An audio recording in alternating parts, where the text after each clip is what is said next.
ફાઇલો દબાવી રખાતા ખેડૂતોનો વિરોધ. કલેક્ટર અનિલ ધામેલિયાને અપાયું આવેદનપત્ર.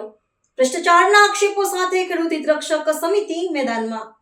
ગુજરાત ખેડૂત હિતરક્ષક સમિતિના નેજા હેઠળ વડોદરાના દિવાળીપુરા ખાતે આવેલી કલેક્ટર કચેરીમાં ખેડૂતો દ્વારા આવેદનપત્ર આપવામાં આવ્યું હતું. કચેરીમાં બિનખતીની મંજૂરી માટેની ફાઇલોને જાણી જોઈને દબાવી રાખવામાં આવતી હોવાના ગંભીર આક્ષેપો સાથે મોટી સંખ્યામાં ખેડૂતો સવારે 11 વાગ્યે જિલ્લા કલેક્ટર અનિલ ધામેલિયા સમક્ષ રજૂઆત કરવા માટે ઉપસ્થિત રહ્યા હતા.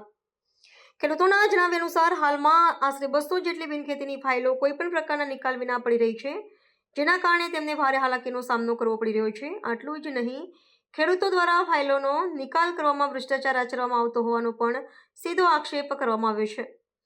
અત્રે ઉલ્લેખનીય છે કે આ પહેલ પણ જમીનના બિનખેતીના મુદ્દે વિલંબ અને અનિયમિતતાની ફરિયાદો દ્વારા સભ્યો દ્વારા પણ ઉઠાવવામાં આવી છે. સમિતિ દ્વારા માંગ કરવામાં આવી છે કે આ પેન્ડિંગ ફાઇલોનો તાત્કાલિક ધોરણે નિકાલ કરવામાં આવે અને ખેડૂતોને ભ્રષ્ટાચારથી મુક્તિ મળે. જિલ્લા કલેક્ટરે આ બાબતે ધ્યાન આપીને ઝડપી કાર્યવાહી કરી અને પારદર્શિતા લાવે તેવી અપેક્ષા સાથે ખેડૂતો દ્વારા આ વિરોધ પ્રદર્શન કરવામાં આવ્યું હતું. હવે કલેક્ટર કચેરી આ મામલે કેવા પગલાં લે છે તેના પર સૌની નજર રહેલી છે.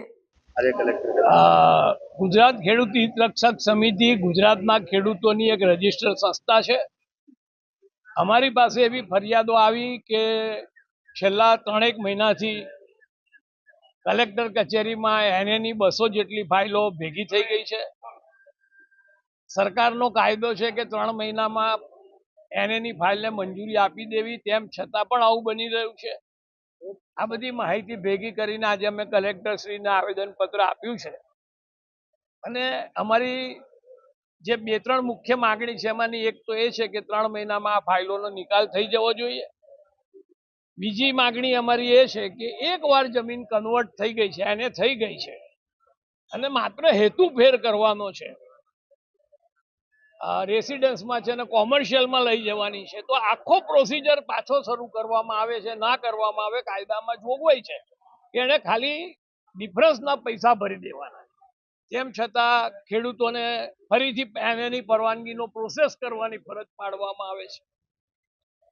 જે જમીનો કોર્પોરેશનની હદથી 5 કિલોમીટર ને બુડાની હદથી દૂર છે, બુડાની હદમાં નથી, એમાં તો એની મંજૂરી લેવાની નથી. પણ હમણાં છેલ્લે એમને પણ એવી ફરજ પાડવામાં આવે છે કે એનો આખો પ્રોસિજર કરો. સાહેબે ખૂબ પોઝિટિવ વેમાં અમારી વાત લીધી છે અને ખાતરી આપી છે કે આ તમામ પ્રશ્નોનું હું નિરાકરણ કરી દઈશ. અને સાહેબે એવું પણ કહ્યું છે કે મારી મંજૂરી પછી પણ જો ફાઇલ અરજદાર સુધી ન પહોંચી હોય તો મને ધ્યાન પર લાવજો. હું એમની સામે, અધિકારીઓ સામે સખત પગલાં લઈશ.